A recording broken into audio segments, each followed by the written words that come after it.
Well, welcome back to another coffee and a chat. And yes, we're fuzzy today. Still recovering from my fall, doing okay. Little sore, taking a few extra naps. Well, any naps are extra because I don't usually nap, but I'm kind of finding myself doing that right now. So, anyway, trying to get some things done. But today I want to talk or tell you a story about my grandpa Hopkins. I haven't really told a lot about him. And so I'm going to tell you the story about what he was most proud of in his life. And I'm telling this because my grandfather had a work ethic like nobody I've ever known. And it paid off for him. It made all the difference in the world. So, a little background on him is he was the youngest of, I want to say 13 children. That's what I was told all the time growing up. But as I'm going through his mother's notes and things, it looks like maybe he's the youngest of 12. Because I think she had a baby that had died at birth and that was counted in there. And I can't find a record on that baby. Probably was never named. And so anyway, so he was the baby of 12 or 13. Not only was he the baby, but he came quite a ways after everybody else. So when he was born, most of his siblings were grown. Many of them were married and had kids of their own. So he kind of, even though he had all these siblings in many ways, he grew up as an only child. I'm sorry, it's hard to get comfortable when everything on your body hurts. Okay. So I'm a little fidgety in the chair today. Anyway, my grandfather was almost completely illiterate. He didn't read very well or write very well. He got better as an adult, as happens a lot of times with people. And it was simply that he dropped out of school early. I know he didn't get into high school. I'm not sure how far he went. And he probably quit school for the same reasons most people did back then, to help make money for the family. Now, his father was a shoe cobbler. And one of the things I love about him is that there are pictures taken of, they would have a storefront, and then they would live in the back of the storefront would be their home. And that's how it was most of the years. And they had lived in a few different places, but he always had this sign in his window that said, "Shoes made while you wait." I can't even imagine. When I want shoes, I usually have to order them online and wait a couple of weeks to get them here. I don't know. But to actually have somebody custom make shoes for you while you wait, that's I think pretty impressive. And I have a lot of his equipment has ended up with me, and from the early 1900s, late 1800s. So we're talking, this stuff's well over 100 years old. But I keep thinking maybe one day, I bet you I've got enough stuff that I could actually make myself a pair of shoes. That would be so cool. So we'll see. Anyway, I don't think any of the kids became shoe cobblers. They did a lot of other things, but they all had a strong work ethic that they had been taught by their parents. And so my grandfather, by the time he was in his mid to late teens, he got a job, and he went to work for the local sawmill company where they were living. And his job was sweeping floors for $1 a week. And that was his wages. Now, this would have been in the 1920s. So, probably mid to late 20s. So almost 100 years ago. And he loved to tell this story when anybody was ever curious, because my grandfather was a self-made man. And he was very proud of that, very proud of it. And so he loved to tell this story. And I loved to listen to it because I learned a lot from him. And it helped shape some attitudes in me. So he gets the job, sweeping floors at the sawdust mill, or at the lumber mill, but it was sawdust that he was usually sweeping up. And so His idea going in was he was going to be the best sweeper they had ever had. He was going to do a better job than anybody had ever done. And he was going to learn the names of everybody important that walked through the doors to come in there, whether they were the owner or a manager or, one of the foremen or whatever. But all the guys that had the power to make decisions, he made sure he knew who they were. And he did other people too, but he made sure on those. And when they would come in, he would stop what he was doing, oh, good morning, Mr. Smith. Good afternoon, Mr. Green.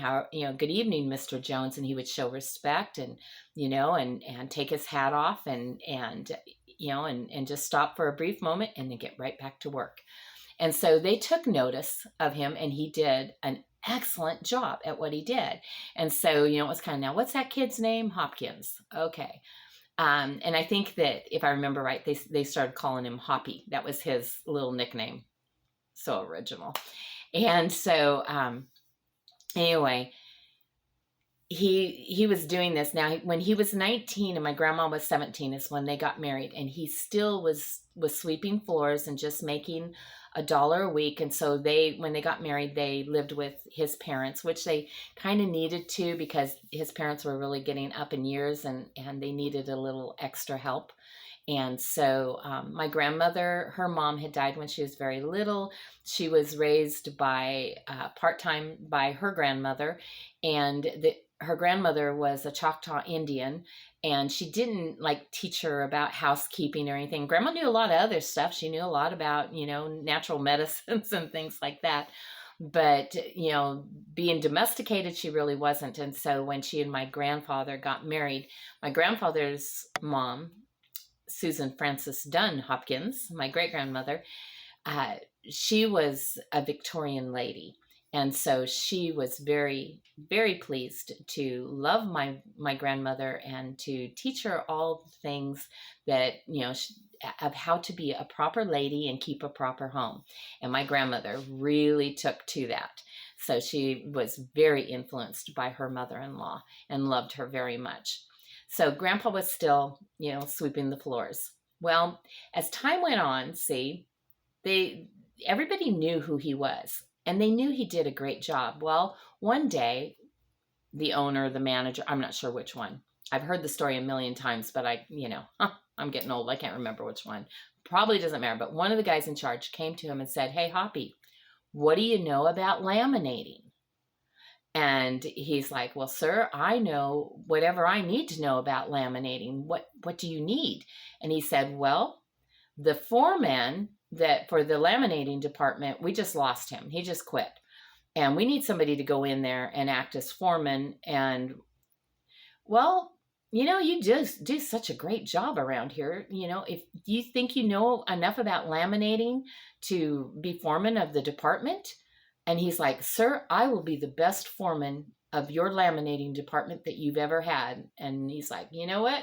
I believe you will." So that day, they sent him to laminating. Now, my grandfather, I asked him, "So did you know about laminating?" He goes, "I didn't even know what it was. I didn't have the first clue what it was." But he goes, "But I had a plan," because, he would tell people in his family, he'd tell his siblings and his parents, "I'm going to work my way up until I run the company." And they'd be like, "You're not even educated. You're not going to be, do you see the kind of people that run the company? No, that's not going to be you." But he's like, "Yes, I am." And he did not let the fact that he couldn't read and write very well, he didn't let that get in his way. He walked with a confidence, but he didn't just say a bunch of empty words. I know people that they can tell you like they're an expert of something, but they haven't got a clue. And if you sat them down to try and do something, they don't want to do anything. They just want to talk about it. My grandfather wasn't that way. He was always looking to learn. So he had a plan. If something like this were, I think he was thinking more along the lines that they would need somebody to work in one of the departments and he'd be one of the workmen. He didn't expect to be immediately put in as a foreman, but that's what they did because they liked his work ethic. So he went down to laminating and he stood there for a few minutes, and they introduced him that this is your new foreman. This is Mr. Hopkins. So that day he went from being Hoppy to being Mr. Hopkins. And so the guys were like, oh, okay, Mr. Hopkins, and 100 years ago, people were way more respectful than they are now. I really believe that's true. Anyway, we've got the light going to sleep. I don't even know if I might not need it that much right now. It's during the day, so we'll see. Anyway, so Grandpa, as soon as the person in charge, when they left, then he walked up to one of the workmen and he said, okay, so I'm your new foreman and I need to make sure everybody is doing their job right and knows what they're doing. So I need you to explain to me what it is you're doing, how you're doing it, why you're doing it, and all of that. And so he just went from person to person to person, and see, he didn't have a clue, but he learned from them. And so within a week, he knew how to do the laminating. He knew what the process was. He knew what they needed to do. And he was the best foreman they ever had. So when an opening came in another department with a bigger paycheck, they'd move him in there. And I'm telling you, my grandfather went from sweeping the sawdust on the floors till he was president of the company. And when I was a little girl, he was president of the company. Now, when my mom was growing up, they were still really struggling financially. He was, a foreman in different positions and stuff, because when they moved him into foreman, it wasn't long after that, because they had already been married, my grandparents, so they were already starting their family. So my mom grew up when it was still a struggle. It wasn't $1 a week. It was better than that, but it was a struggle, and they were definitely poor and just trying to make ends meet. But Grandpa always just acted like it's no big deal, and whatever they needed, we'll work it out. And that's the kind of guy he was, that if there was a problem, he could figure it out. And I always really admired that in him. And so then my aunt was born like 10 years later. And so when she came along, Grandpa was making better money by that point. So my aunt didn't grow up with the financial struggles. They had pretty much anything they wanted or needed. And then by the time I came along, which was 15 years after my aunt, my grandfather was already president of the company, and he had lots of money. And I've got funny stories about that, how he used to try to impress me with all his money. And he did, because he had asked me one time, what's all the money in the world? What's the biggest amount, all the money in the world? And I said, because I was like 3, $100. And so, yeah, I've got a story on that one, when he shocked me that he had more than $100, and he had so much fun doing things like that. I think my grandfather, I grew up living there part of the time, because my grandmother took care of me a lot when my mom was sick when I was little. And I think he enjoyed having me around, because he could tell me his stories over and over again. I never tired of them. And I knew he couldn't read very good. It was much better than what it had been. He wasn't completely illiterate, but he really struggled still. But he was never ashamed of that. And he was always working to get better. And that's, the thing, one of the things I took away from him is that, we all have limitations, but we don't have to stay in them. If you can better yourself, you should. And whenever you have an opportunity to do a job or to work for somebody, to be the best they've ever had. Make that your goal, and always show them respect, always honor them. And however they want you to do the job, that's how you do it. Don't try to do your own thing. And then when he became in charge, people loved to work for him, because he also believed that you treat your employees with respect. You make sure that if they have a need, that need's met. If somebody's really struggling financially, because he knew what he went through, and it wasn't necessary. There was a lot of money in the plywood business. And so, it was like, what? If there's a guy that's got 12 kids and he's struggling to keep food on the table, we need to give him a raise so that he's not focused on everything that's going wrong, and he can kind of relax, and he'll do a better job for us. And so, the owners were like, okay, and they'd put it to the test, and it worked probably every time. So I learned a lot from him, and he had a lot of money, And it wasn't because anybody gave it to him or he finagled it from anyone. He didn't inherit it, but he earned it. And he just kept bettering himself. And just those work ethics that he had, when I do a little job, around the house for him, because he'd, ever so often go, oh, I know one summer he was building this huge rock wall and putting a pond and planters in it. So, I mean, it was, oh my word, probably 40, 50 feet long, and then 3 to 6 feet wide, depending in different places with a pond in there. So it was a lot of rocks that we hauled that summer. And I know that my little brother was there part of the time, and because I got pictures of us riding on the rocks stacked in a little wagon that Grandpa was pulling with his lawn tractor.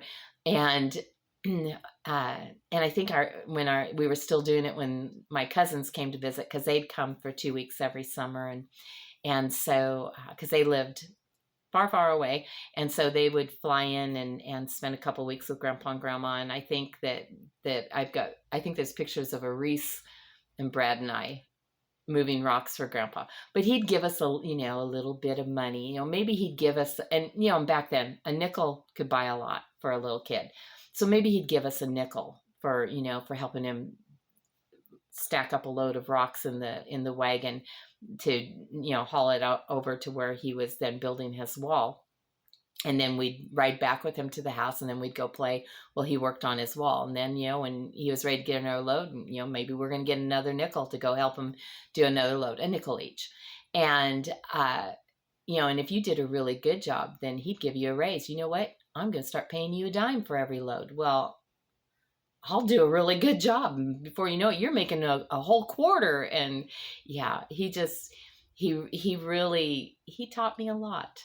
And so I just wanted to share that with you today, because spiritually, whatever we do, I mean, not just spiritually, but in our work, in everything, that we're supposed to do our absolute best. We're supposed to give honor where honor's due. We're supposed to show respect. And I think that a lot of that is missing anymore. I see a lot of people that know how to stand around and try to look like they're busy when they aren't doing a thing. And I see people playing around on the job. We've got some construction going on near our house, okay? And I've had to drive through that area a few times. And there's this one flagger. When he's there, now he'll hold his sign to the side, but his back is to you. He's leaning over the back of his car on his phone the whole time. Now, he's not always paying attention to what's going on, because the two guys are within eyesight of each other. So when the other guy turns his sign, then he's supposed to turn his, to stop traffic.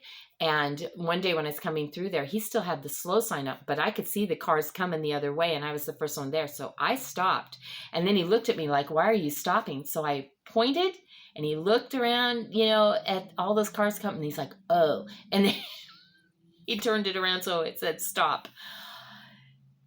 That guy is not doing a very good job, and there could be an accident.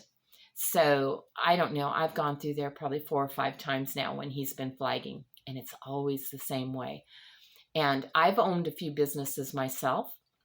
Got a little bit of that entrepreneur thing in me, I think. But I've had people work for me. There are certain people that I'm like, yeah, and I knew what my grandpa said, you're going to reward them for the better a job they do, the more you're going to pay them and keep them. And then there's other people that's like, I can't afford to have you. You're not doing anything, and you got to let them go. And so I'm always thinking about that when I go to a store or something, and how I'm treated. And if I have a question or a problem, or I'm returning something, I take notice of how people handle that when I'm there. Because I think, for me, I know I represent Jesus Christ. And so I know it's important that however I'm treating another person, whether I'm the customer or I'm the employee, either way, I need to be doing it with honor and respect and be a good representation of Christ. But if I'm, in the Bible, it says that we're to do our work as unto the Lord. So even when I've had employers that weren't the nicest to me, I still always knew to do the best job I could, that not thinking about working for them, but I'm doing this job for Jesus, so I'm going to do my best. So I just wanted to share that with you a little bit, a little bit of history on my grandfather, and very interesting man, very knowledgeable, very wise in many things. And I wish he was still around. I mean, he'd be way over 100 now, but I wish he was still around, because there's so many questions I still have at times, and there's different stories that I'd like to hear it again. But anyway, we're going to leave it with that today, and I'm going to not go take another nap. I'm going to go see if maybe I can't, stand at the sink long enough to do a load of dishes. So, but I'm getting better. For those that have asked, I'm doing better. I'm mending. I'm healing. The light went out. Who cares? I'm done. I love you guys. Oh, I just hit my knee. I'll see you here again tomorrow.